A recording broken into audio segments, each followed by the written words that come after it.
if you go there, it's at a coarse grain level. Things are, each space is differently tagged, and you can say, in this room, I did this. And what you did, you can further tag. Right? But your content is with you. Okay, this is what the suites does. It gives a semantic link from what you develop, a photograph or something, and connect it. So when somebody comes there, it annotates and re-narrates the story. So we distinguish it slightly differently. Anybody can annotate your content, and when we re-narrate, it's actually to make it available for a differently educated person than you are. I mean, just to give an example. Can I add something? So, yeah, This is Banu. Hi, I'm Banu, and I work at Janastu with Dinesh on all this tiny little stuff. So to just add to what Dinesh said, I think you're trying to relate how community and internet and all this is related. There's two things. One is a local internet, and another is this global internet that we all connect to. And one thing again you should not forget is the communities around here are the context that he was giving, low literates. They're mostly farmers and shepherds, pujaris. And it's a small hamlet. It's a historical town, but it's in between a wildlife reserve. So you can imagine what kind of lifestyle. So they use the phones, they use WhatsApp. They can't read, they can write as much as they can. So they really don't relate to the outcomes of annotation, re-narration. What we are seeing, like you asked if they experience it digitally or really, what our effort is to what they experience really to be able to reconstruct and simulate virtually for the people out of context to connect. So in a way, our also, what other thing we are trying is to get them to this digital table as not just consumers, but as makers.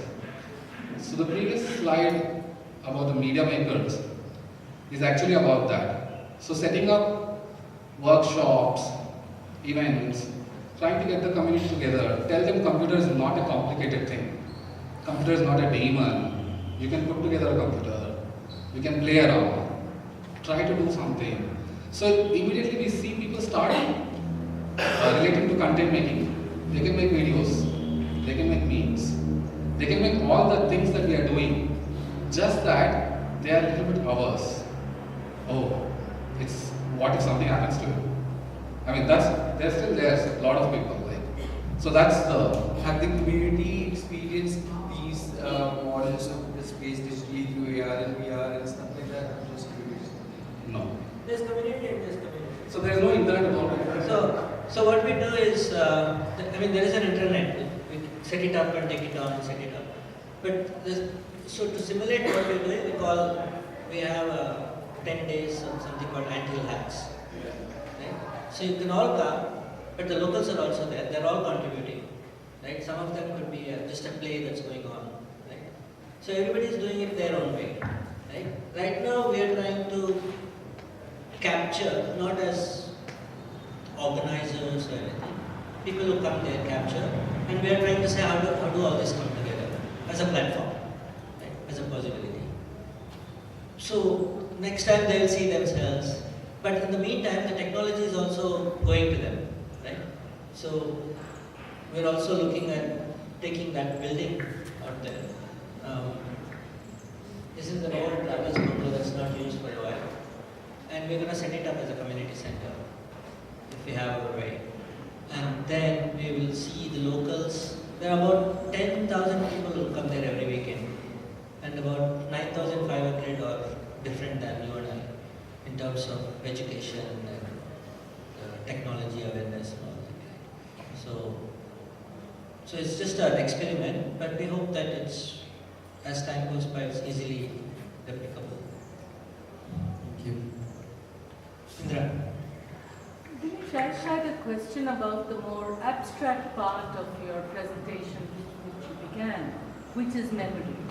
And And I think, one of the things that happens when we work with or engage with memory is that you can't ignore forgetting. That we remember and we forget, and we forget so that some things can be remembered. Within communities, and I've worked with Pattachitrakars, their own histories often things that they don't talk about, and it's sort of sometimes forgotten, sometimes remembered. It's not fixed. Now I'm just wondering, when you take this into the digital space, what happens then? Are we saying we'll perpetually have to remember all of this? Is there space for saying, no, we can forget this.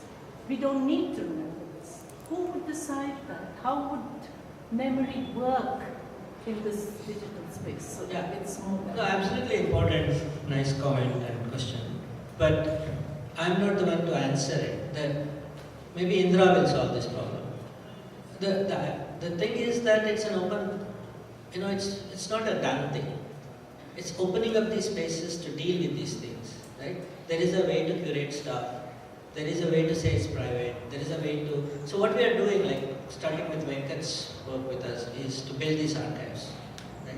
And to see what roles can be given to whom. How do people manage their own archives? So even though we call this a media maker project and the other one,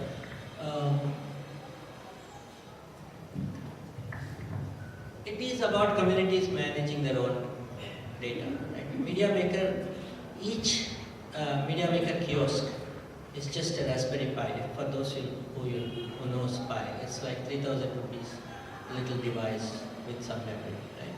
So now we are setting up in a school where within 1 year there will be 10 or 20 such media maker kiosks. They are built themselves, right? And some of them could say this is only for math. Some of them could say no, we are going to do community investigations. Right? But how you pull this up, pull these threads together and hold it together is depending on a lot of parameters, right? Including us and you, but also the local panchayat, the school headmaster, the faculty, and the community needs. Right? So these are very fragile, in that way, fragile systems. But right now, without this, I would say it's only worse in many ways. Once we are able to deal with this, we are able to at least bring attention to those things. Okay. So, I also want to add. Sorry, so, he's being very polite as a researcher, I think. But I'd like to just beat the brush as a developer, technology guy, and say all the annotations, re-narrations, all these things, when he was explaining, we are trying to not see this data as only the content that is visible, but a lot of metadata. Like the thing he said, what goes on in the brain when we think about searching on a Google search. So how to parameterize is, like how he said, is still open and it's still something that we have to work on. But somewhere if it preserves the context, our hope is that this context can address who should know what, who can see what. And say for example for Pattachitra, some Bengali person is accessing the digital archive of Pattachitra. So he will get what exactly the narration from the actual singer came up with. But if it's a Kannada, Karnataka person accessing it, so we have to re-narrate for that context. So somewhere our hope is that the context will bring about a light to see how we can operate. Thank you. yeah, thanks. So quickly to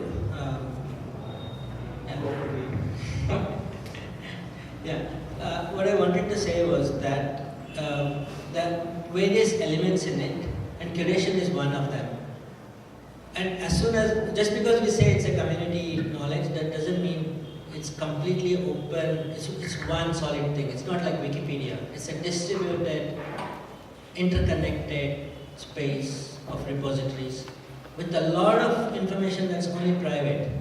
So when I am showing stuff to you, it could just pull up something from my repo. Nobody else knows. Right? So it's about negotiating these spaces.